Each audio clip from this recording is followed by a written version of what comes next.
Jadi pada LMT2 ini bagaimana agar siswa itu dapat mengeliminasi rantai gajahnya itu.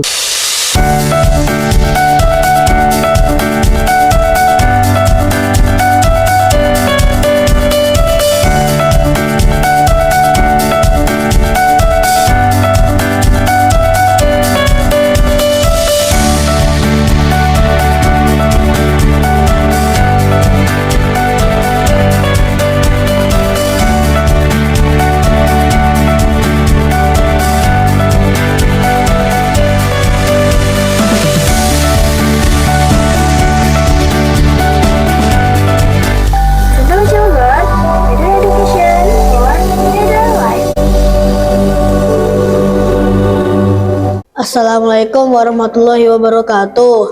Halo teman-teman Abi, Umi, dan pemirsa Insan Tama Cilegon ID. Ana, Umar bisa membersamai Abi, Umi, dan semua teman-teman semuanya dalam podcast Insan Tama Cilegon ID. Dalam perbincangan ini, nanti kita akan mendapatkan informasi yang luar biasa dan insight yang luar biasa. Pada bulan lalu, siswa-siswi SMP Insan Tama Cilegon melakukan agenda LMT1. Nah, pada bulan Oktober ini, sesuai dengan kalender akademik siswa-siswi SMP Insan Tama Cilegon, akan diagendakan LMT2. Nah, apa sih bedanya LMT1 dengan LMT2? Gak usah berlama-lama lagi. Yuk kita tanyakan ke Ustadz Subli. Assalamualaikum Ustadz. Waalaikumsalam warahmatullahi wabarakatuh.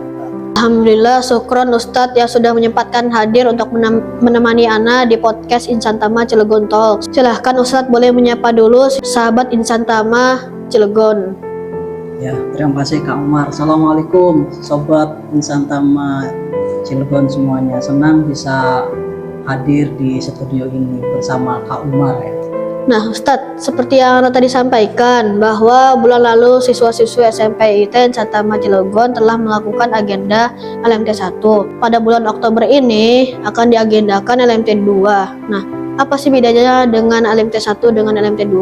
Kalau untuk LMT1 ataupun Leadership Management Training ke-1 itu fokus bagaimana membentuk kesadaran individu per individu, dan tentu juga tidak hanya kesadaran individu tapi bagaimana membentuk kesadaran tim juga ataupun kesadaran dalam berjamaah. Nah, jadi siswa dibekali dengan sakofa-sakofa Islam sehingga dengan pemahaman yang diberikan oleh ustadz atau ustazah ataupun trainernya itu akan memberikan pemahaman gitu ya, sehingga dia sadar, kemudian dia memahami siapa dirinya gitu. Sedangkan untuk LMT2 itu adalah bagaimana memfokuskan ataupun mengidentifikasi kepada siswa itu terkait keyakinan gitu. Istilahnya dengan memutus rantai gajah. Nah, jadi pada LMT2 ini bagaimana agar siswa itu dapat mengeliminasi rantai gajahnya itu. Karena tanpa dieliminasi, selama masih ada tadi rantai gajah pada diri mereka, mereka akan sulit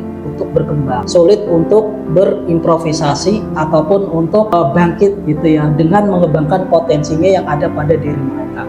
Nah, maka dengan LMT2 ini sesungguhnya itu yang akan memutus gitu prakteknya gitu. Apa iya sesuatu ini bisa kami laksanakan? Sebenarnya istilah rantai gajah ini berasal dari kisah yang inspiratif gitu ya. Awalnya itu ada gajah, dia masih kecil. Gajah ini masih kecil, kemudian dia diikat dengan rantai baja, kemudian juga dipasak.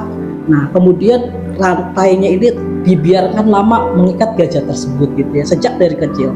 Akhirnya lama-lama gajah ini semakin besar, tapi pasak nggak pernah diganti sebenarnya, rantainya tetap itu aja dan pasaknya gitu. Nah, lambat laun gajah ini tambah besar, tambah kuat, dan tenaganya juga sebenarnya tambah luar biasa gitu.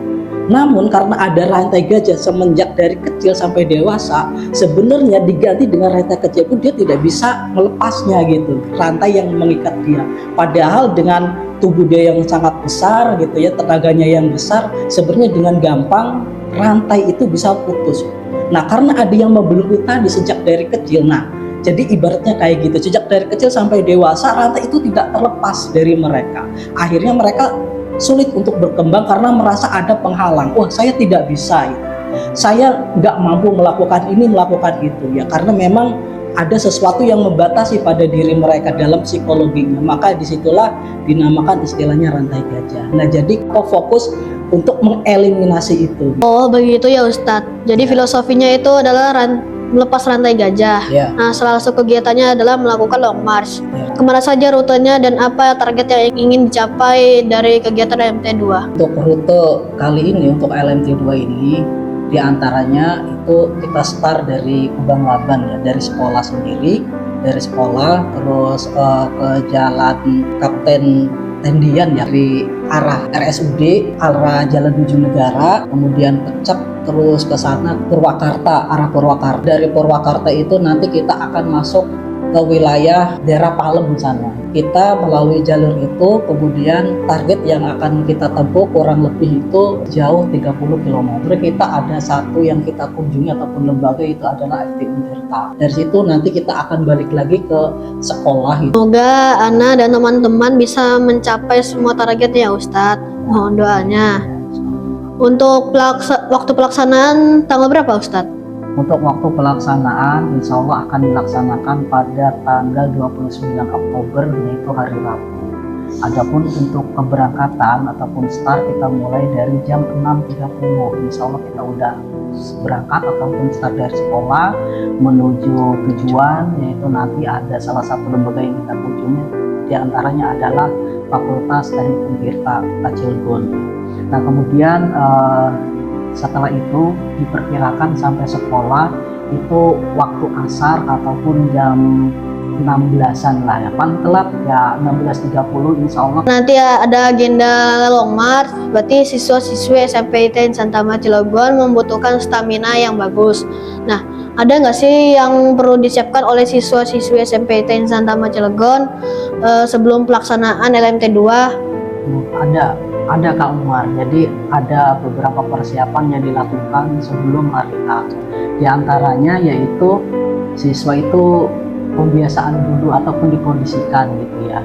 Jadi biar nggak kaget nanti ketika hari H. Jadi dengan jalan kaki, misalnya latihan dulu dengan jalan kaki dikondisikan misalnya sebelum hari H.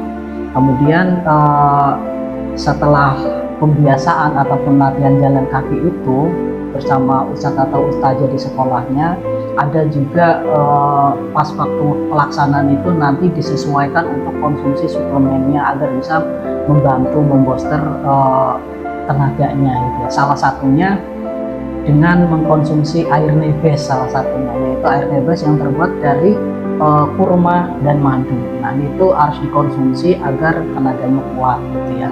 Kemudian juga mengkonsumsi telur. Nah, telur itu bisa membantu tenaga kita lebih kuat gitu. Dan selain telur ada juga pisang. Itu pisang untuk dikonsumsi pas hari H gitu ya.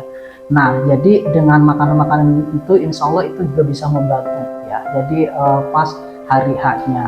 Jadi kita akan bisa lebih kuat, berenergi dengan bantuan suplemen tadi.